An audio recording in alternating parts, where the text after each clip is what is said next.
नमस्कार। नमस्कार। Welcome to सामर्थ्य विद लग्नेश।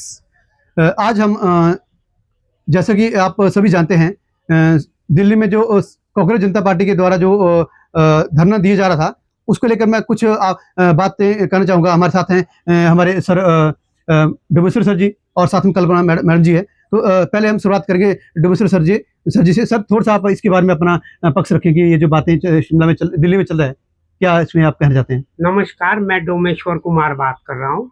जी। दिल्ली में जो कांग्रेस जनता पार्टी का धरना चल रहा है नीट के लेकर, वो तो ठीक है, परंतु जो हमारे दृष्टिहीन भाई बंधु शिमला में पीछे काफी सालों से बैठे हैं, उनके लिए भी सरकार, ये कांग्रेस जनता पार्टी कुछ करे तब तो हम मानेंगे कि ये कुछ कर रहे हैं। जी, बिल्कुल ठीक बोल रहे हैं आप जी। 1998-99 में जी।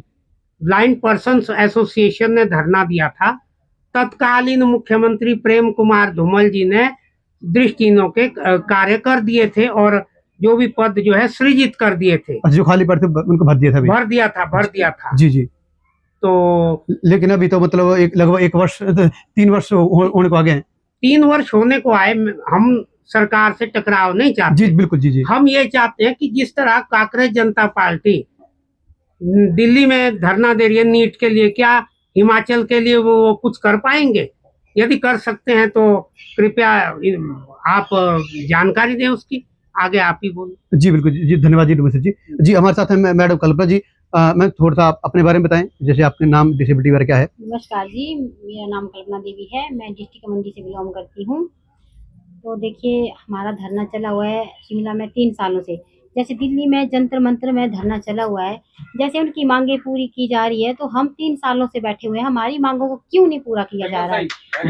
और दूसरी बात, हम 3 सालों से बैठे हुए हैं, तो हमें मीटिंग पे मीटिंग चीफ सेक्रेटरी के साथ, मतलब जितनी भी वेलफेयर डायरेक्टर के साथ, सबके साथ हमारी मीटिंगें हुई, लेकिन उनके कानों तक कोई भी रैंक तक नहीं गूंज रही है। और दूसरी बात हम कहना चाहते हैं, जैसे मीडियम के माध्यम से, कि हमारी इस आवाज़ को आगे पहुंचाया जाए और जैसे जंतर मंतर में पूरा काम किया, हमारा भी पूरा किया जाए। जैसे हमारी बड़ी मांग नहीं है, हमारी मांग है सिर्फ बैकलॉग जो हमारे 1995 से खाली पड़ा हुआ है, 1995 से खाली पड़ा हुआ, उस बैकलॉग को सरकार क्यों नहीं भर रही है? हमारे बैकलॉग को दबा के बैठी हुई है। और थोड़ा सा आप मैम ये भी था ना कि जैसे अभी हमने सुना है कि भाई कुछ मिनिस्टर जो है, मतलब हिमाचल के, वो भी कह रहे हैं कि हम भी शिमला से दिल्ली जाएंगे इस धरने को ज्वाइन करने के लिए। तो मतलब जो शिमला में सेक्टर के सामने जो दिव्यांग बैठे हैं, उनकी सुध लेने के लिए तो आते नहीं दिव्यांग मंत्री साहब, तो उसके बारे में कुछ कहेंगे आप भी? हाँ जी, देखिए सर, अब हमारी रणनीति आगे की देखिए, हम अब 3 साल तो हो चुके हैं जी। अब तो हमें नहीं लगता कि या हमारे शिमला में बैठे हुए हमारे सीएम जी कुछ करेंगे।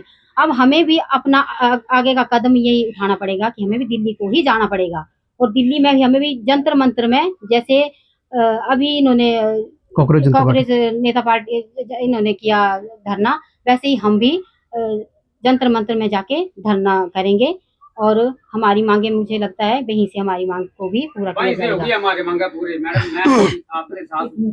जी जी, कल्पना जी धन्यवाद। अभी जैसे कि आपने देखा कि कल्पना मैडम जी ने अपनी बात रखी, तो इसमें देखिए, हमें गौर इस बात पे करनी है कि हमें ये नहीं देखना कि हमें ये दिव्यांग क्या कह रहे हैं, हमें गौर इस बात पे करनी है कि ये क्यों हुए मजबूर इस बात को, या इतना ब्लंट बोलने में क्यों मजबूर हुए हैं, क्योंकि इनकी जो समस्या है जेन्युइन है, और ऐसा नहीं कि बड़ी डिमांड्स कर रहे हैं कि भाई जो कैबिनेट मिनिस्टर हैं, जो हमारे सीएम साहब है, वो पूरी नहीं कर सकते।